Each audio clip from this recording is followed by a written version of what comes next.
Pendidikan dan pelatihan dasar non-PNS tetap Rumah Sakit Pendidikan Unhas serta Rumah Sakit Gigi dan Mulut Pendidikan Universitas Hasanuddin digelar pada tanggal 15 hingga 17 Desember 2023.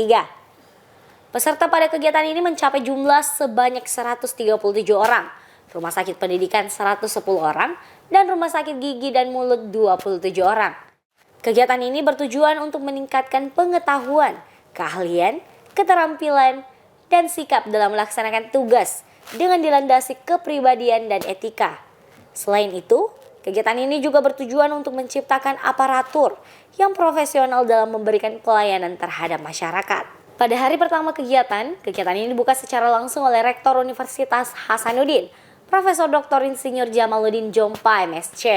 Diberikan juga beberapa materi seperti manajemen kesehatan dan keselamatan kerja oleh Kasubdit K3 Unhas, serta materi disiplin dan kode etik pegawai Unhas oleh Profesor Dr. Andi Pangeran Munta SH MH DVM. Sesi pemaparan materi dan diskusi berlangsung dengan cukup interaktif antara pemateri dan para peserta pelatihan. Ya baik, ini alhamdulillah pagi hari ini kita membersamai para peserta tenaga medis dari RSP Unhas dan RSGM Unhas. Alhamdulillah latsar ini akan berlangsung selama 3 hari, yang mana di dalamnya kita akan berikan pembekalan untuk para peserta. Di hari ini, hari pertama, kita menyampaikan sebagai pendahuluan kesiapan mereka mengikuti proses pembelajaran.